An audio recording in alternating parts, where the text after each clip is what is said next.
people, welcome back to another fabulous fragrance video.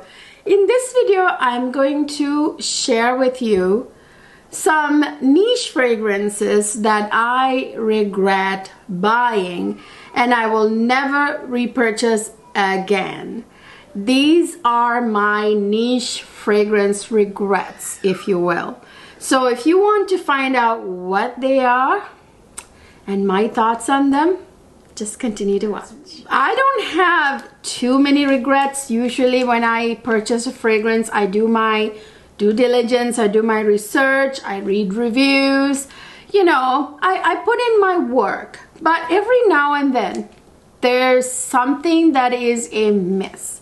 And not only that, sometimes you love a fragrance, kind of like when you first buy it, and then you know, after a little while, you realize it's not exactly what you expected it to be or thought it would be. I mean, this also has maybe sometimes to do with performance issues as well. And then sometimes composition. You know, not always can you tell a fragrance, you know, how a fragrance is going to behave on your particular skin. You go with your chemistry until you wear it for a while. So it's not like you can like tell right away all the time. And there are those occasions, you know, where you sniff a fragrance and you just know it's love at first sniff and you just know it's gonna work for you. But most of the times it's hard to say. You just kind of have to wear a fragrance around and see how it works. So I split this video into basically two parts because, again, I'm keeping my videos, my promise to you in the new year, especially starting now actually, but definitely going into the new year, that I'm keeping my videos super short. They're gonna be like 20 minutes long, if not definitely less than 30 minutes not long. So I split it into two. So this is just gonna be my niche regrets. Niche fragrance regrets, and then I'll do a designer version of it. My designer version of this video is going to be a little bit more. You'll see a lot more in that video. Okay, so I have a few here that I absolutely, you know, I can't make myself fall in love with them anymore. What do I get started with? So, okay, I think I'm going to start with this one. So this is Hayati Attar Collection. It is a gorgeous bottle. I bought this mainly for the bottle because, I mean, look at it, you guys. I mean, this is substantial, very weighted. And I kind of liked it when I bought it. Actually, when I first reviewed it, I believe I was still liking it. But, you know, after, like, see, this is one of them that you can't really, like, smell. So I'm gonna spray it on a strip here. This, you guys, smells like ever had a English fruit, like trifle? You know, like you get like whipped cream, you get like berries, you get, you know, cake, a sponge cake, there's lady fingers, all these layers, you know, like, and you get, I think, you know, you can also put ice cream on top too, if I'm not mistaken. I've made one or two. I think I mostly put whipped cream on top, but this one, you guys, is very unique. It's very dessert smelling, but not in the best way. This has like loads of fruity notes, but it has this whipped cream note. Usually when there's whipped cream in a fragrance, I absolutely love it. But this one has whipped cream, and then this has ice cream. I think that's where things went wrong. So the ice cream note, I bought it, ironically, I bought it because of the ice cream note. I thought it was gonna smell delicious. But somehow they added like all these fruits, like there's pineapple and loads of other like fruit salad like fruits in here. And then there's like plum and everything. And then there's whipped cream, there's honey, there's like blackcurrant, which I actually love. Loads of floral notes, and on top of that there's that ice cream note, and there's loads of musk. And somehow in the composition it didn't work. I wore this a couple of times and I didn't love the way it smelled on me. I remember I bought it during like summer or something, and I like sprayed it on, I would say like 5 times. I wore it about 5 times, and just like, it wasn't for me. I think that ice cream note kind of like put it over the top. So there's too much going on. There's like fruits and berries, and then there's exotic fruits like pineapple. There's, you know, there's whipped cream in it, and then there's honey in it. And then on top of it, there's ice cream in it. So this doesn't smell very much like a perfume. You know, rather it smells like an English trifle. If you like somehow put an English trifle on yourself and it didn't quite work out with your chemistry, and also like, you know, you wore it in the summertime thinking it's fruity and all that, and didn't work out. I actually wore it in the colder months. It was a little bit slightly maybe better, but it still wasn't great. So yeah, very much I would say I regret buying that. And the next one I regret buying is this one right here. It's sad because this is my first fragrance from this house, Theo Carbonell. I know this is a very, very popular fragrance house, and this one in particular is also very popular, and I expected to fully love this, and I did kind of love it. Like when I first got it, there again, you know, it wasn't special. It wasn't the most special fragrance, but it was, you know, powdery and it kind of, you know, nice, so I kind of liked it. But I never, ever reached for it. This one is Aleheim by Theo Carbonell. This is one fragrance. This is like the old bottle. I think they have new bottles now. This one is one that I never reached for after like the first couple of times I wore it. That was it. I never wore it again. And it just isn't one that jumps out at me, that I think is special. Yeah, this... And it's very strong, you guys. There's something very strong in this fragrance that sort of pierces my nose. Like it goes up my nose, like just pierce. I think it's the black pepper note in here, which can be nice depending on the composition. It just didn't work out in here. Like it's giving me like a bit of a, I don't want to be overly dramatic, kind of a little bit kind of nausea feeling, you know. Same with the, I gotta say the first one too, kind of nauseates me a little bit. The composition just didn't work. You know, it wasn't a very artful, masterful composition, you know. And these are like niche, but they're very like fairly, you know, I think affordable niche. This one has too many citruses. So too much going on again here. There's like, you know, there's ylang ylang, which I usually love. It would be normally wonderful ylang ylang, but you know, and then there's rose, there's jasmine, and all these lovely, you know, florals that I usually love.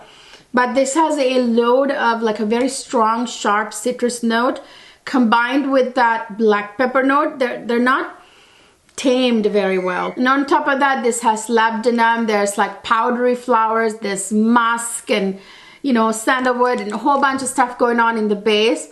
The powder, this is a super extremely powdery fragrance. That's the other thing. So I think what didn't work out for me is the fact that sharp citrus with the super powderiness just didn't mesh well, in my opinion. So it's not one that I super enjoy. It's not like awful or anything. It's a nice fragrance. I even liked it when I first bought it. Like I think the powdery part I liked, but that citrus mixed with the super powderiness just didn't sit well with me. And then on top of it, add like those florals. It doesn't work, you know. Yeah, it has I think benzoin too for like a, but it's, you know, you can't even tell there's like anything related to a vanilla in here. But anyway, yeah, there's a little bit of sweetness. Yeah, this just didn't work for me. I wore this once or twice and that was it, and I never reached for it again. And here's another one that has too much going on. It just has too much going on. So at the end of the day, it became a little bit overbearing, a little bit too much, a little bit too over the top, just too much going on. So this is KLE Invite Only Amber 23, I think the full name.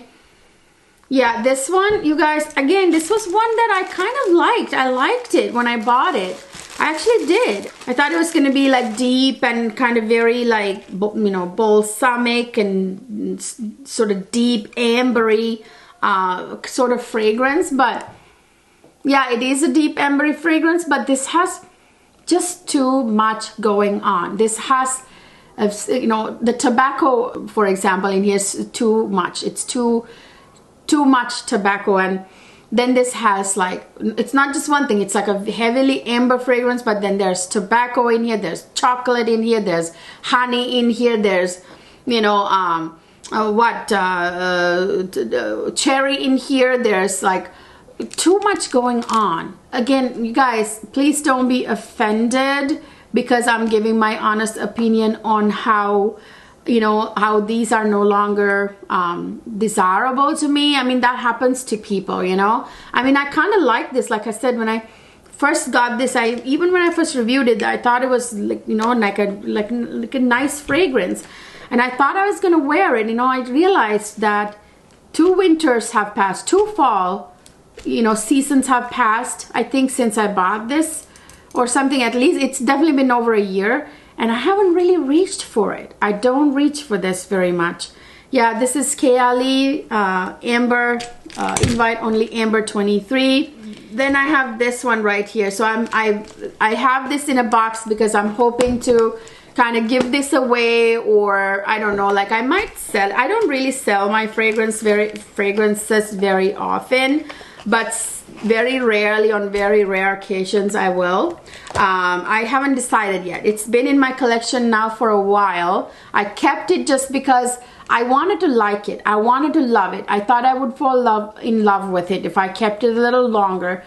But who am I kidding? I haven't fallen in love with it. Okay, so this one is Mancera Choco Violet. This is, I know, this is a die-hard love of some people. Now, listen, guys.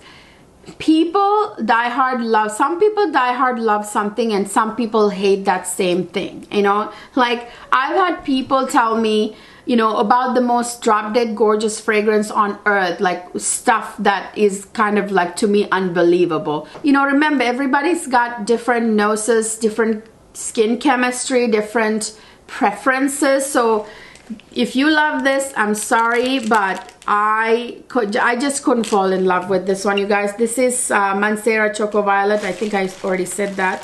Let me grab another perfume strip here, a blotter card. This one has this sort of artificial, you know, Mancera to begin with has, there it is. Mancera to begin with has very synthetic DNA, but I love a lot of my Manceras. I mean, I basically love all of my Manceras.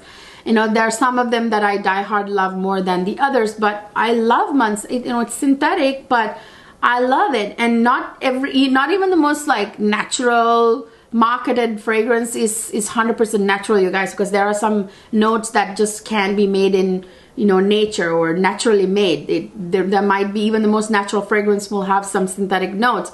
But anyway, this one has this most like artificial cocoa note, like it's not chocolate. I don't know how it's Choco Violet. Now, you know, this would have been a dream fragrance. I mean, like, if you want one that did it right, I'll tell you what is better than this. Amouage Lilac Love. Try that one, you guys. This is not for me. Like, Amouage Lilac Love is beautiful. It has chocolate and it has powdery florals like violet, you know, iris, and now that one smells very feminine, you know, just very beautiful and delicious. I love that fragrance. But this one, the chocolate note in here is very like, it has this scratchy feel to it. I would say this one is a bit of a scratchy fragrance. It's a little screechy, like that. The chocolate note is too artificial, and mixed with that powdery florals like violet, it it didn't work. And I think what made it even worse is the artificial nutty note in here. There's hazelnut note in here. You would think with chocolate that would go really well together, but I think it's because they're very synthetic. It didn't work. I've seen this combination before. I've seen the hazelnut, the chocolate, and powdery floral combination before, and it works just fine usually, but not in this one. And there's a little bit of vanilla, which sort of saved the day, sweetened it up a little bit and made things a little bit more tolerable. But then musk didn't work. Usually musk is a must. It didn't work in this fragrance either. Yeah, Choco Violet, not my cup of tea. Again, some people love it, so no offense to anybody who loves that fragrance. This is how I feel about these fragrances. This is a video about my regrets, okay? So please don't be offended. Speaking of fragrances that have too many things going on, this one in my hand is, you know, surprisingly from one of my 2 top favorite fragrance houses in the world. Even the most amazing fragrance house, you know, can have a fragrance that I don't love, right? And that's totally normal. This one is from the house of Kilian. This is Kilian Back to Black. This one, you guys, is very, to me, very masculine to begin with. And it's sweet though. It's masculine fragrance, but it's very sweet. It just isn't very feminine. It doesn't make me feel pretty. It's almost gothic, you know, like a weird dark fragrance that has too many things going on, kind of like the, you know, this one right here, Kayali one, you know, way too much going on. This has too much going on. This has like, you know, oh, it's like a strong fragrance too. I ranked my my Kilians, my entire huge Kilian collection. I'll link it up here and down in the description box. And I ranked this, like, I think last. You know, this is, I think, my least favorite Kilian. This has like a bucket load of honey, and that tobacco note to me is very strong in this fragrance, and I don't love it. This is not a fragrance that makes me feel attractive. I am not 100% convinced that I would love a man to smell sexy with this on either. I don't know if I would find a man wearing this sexy. I would find him a little bit, you know, like, it would be a vibe. Okay, so let me put it that way. Not in love with this fragrance. I bought it, but I haven't even worn it. I think I've worn it maybe once or twice. Yeah, no, never again. I will not repurchase it again. And then I have another fragrance from another fragrance house that I really love, and have a lot of fragrances from. This is from Royal Crown. It's Poudre de Fleur. You guys, this one, again, I bought this because I read a review that said that this smells very like vintage in a very kind of like royal way. I actually agreed with it when I bought it. This you know, kind of like that about it. This kind of has like that Chanel No. 5 vibes, but only like even more vintage smelling. It's actually really beautiful. That's like the weird thing, you guys, okay? This actually smells really nice and vintagey, and this is one of those fragrances I kind of regret buying, but I kind of love how it smells, and I just wish I could pull it off. This smells like what, you know, Louis XIV in France, you know, his court, the ladies in his court would have smelled like, you know, like it's very, it has that sort of Chanel No. 5 kind of DNA, but only even more like powdery. It's like super powdery. So this one I'm only putting in this video not because I don't like it. I actually like it. But I regret buying it because I don't end up reaching for it. Just like Chanel No. 5. I bought it in theory, or I bought it just to have it because it's such an iconic fragrance. But do I wear it often? No, I do. I have worn it on special occasions.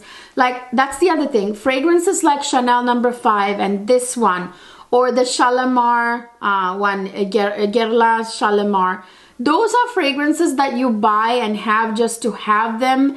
and the occasion to wear them come very rarely. And it calls for this very specific type of occasion. Do you know what I'm saying? So it's the same with this fragrance. It's actually very lovely, very beautiful, but very vintage smelling. I think it has too much citruses going on with powdery florals too, which seem to always get me. I don't like too much, I don't love it when I have to wear for extended periods of time. Fragrances that have compositions that mixed too much citruses with too much powdery florals. So yeah, that's what happened with this one. Unfortunately, I love that fragrance house. You guys know how much I die hard love the fragrances. And like Kilian one, for example, I love the Kilian. It's one of my top 2 favorite houses. But that one, I'm never ever wearing. I know I'm never gonna reach for it ever again. And here's another one. Again, I have this in the box still because I'm hoping that I can unload it someday. I just don't reach for it. This one is another one of those fragrances that in theory it's very interesting. In theory it smells amazing. In theory it's like super intriguing perfume to own and have, but it just doesn't smell good on me. This one is Deviant by Wesker Perfumes. This one was a recommendation from one of my subbies, which I usually find very good. And again, I'm not saying that this was a bad fragrance. This smells very intriguing, very unique, very different. Just not the one for me. And this is another one that kind of nauseated me. Right now, I got a whiff of it and it just kind of nauseated me. Again, another fragrance that I thought was interesting and super, super, super, unique, interesting. When I first got it, I bought it for one reason. I'll tell you what it is. There's a lipstick note, but that red lipstick is pretty much about the only thing I like about this fragrance. I do like that lipstick note, but you know what? What it's combined with, blended with, that's what I have a problem with. This has way too many fruity notes that didn't quite go with the other gourmet notes that are in here, like caramel. So there's lots of fruit with caramel, but then there's that lipstick note in here that just didn't quite work out with that very heavy, dense, thick caramel note with that gourmet quality. And then there's that lipstick note, and then loads of fruit. And then there's tobacco in here. Are you seeing a pattern here? I'm not usually a lover of a strong tobacco note, as you can probably tell. But there are a few exceptions. For example, Amouage Portrayal Woman. I like that fragrance. It has a little hint of tobacco, but not too overwhelming. Now this one, then this also has a leather note, which usually would have been amazing. If it was the lipstick note, the leather, and some other fragrance notes, this would have been amazing. But this is also, by the way, super sweet, tooth-achingly sweet. Okay, that's another problem. And then there's some powdery notes the Aras, in here. There's loads of vanilla, the caramel, and then there's the fruity notes, the lipstick note, the tobacco. It just didn't work. And then this is one of those fragrances that sort of nauseate me. Right now, I'm getting a little nauseated. Okay, so yeah, it's actually beautiful. I would say it's beautiful for someone else, someone who enjoys super, super strong, sweet fragrances with a, weird note like lipstick in it, you would, and someone who enjoys a very heavy gourmet too, and a tobacco note. So yeah, it's just not the one for me. I am going to probably either give it away or sell it someday. I kept it in my collection though, surprisingly, for all this time. I haven't gotten rid of it. I've had it for a long time, but not once did I wear it after the first couple of times. So yeah, that's one that just did not work for me at all. And then here's another one that I actually liked once upon a time. I even included it in my, I think it's my very first cherry fragrances video. But you would see in my latest cherry fragrances video, you'll see that this one is not recommended in that video. Yeah, this one is just way too strong for me anymore. This is one, again, I changed my mind about after a while, because it just, as I think as my taste developed to something else, it just isn't for me anymore. This is Mancera Wild Cherry. This is from that old collection where you have this twist cap. I don't need to spray this one, by the way. Oh my gosh, it's strong. This one, you guys, is so strong, like punch you in the face kind of strong. This has where this went wrong. You guys know I love cherry fragrances. I'm a cherry fragrance lover. You know, even if you made a halfway okay cherry fragrance, I'm gonna love it. Kind of, not exactly. You know what I mean. I love a fragrance with a cherry note, but this one got it wrong because this has cherry and loads of powdery floral notes. On top has sharp overload of citrus notes in here. So it's a composition that's a little overbearing, especially in the opening. You know, you have that ton of citrus notes in the opening, and the cherry kind of doesn't get to be the star in almost like that. Too much powdery notes and too much citrus notes kind of compete with the cherry and sort of ruin this fragrance, if you ask me. It just, you know, like it's not the kind of cherry fragrance that I love anymore.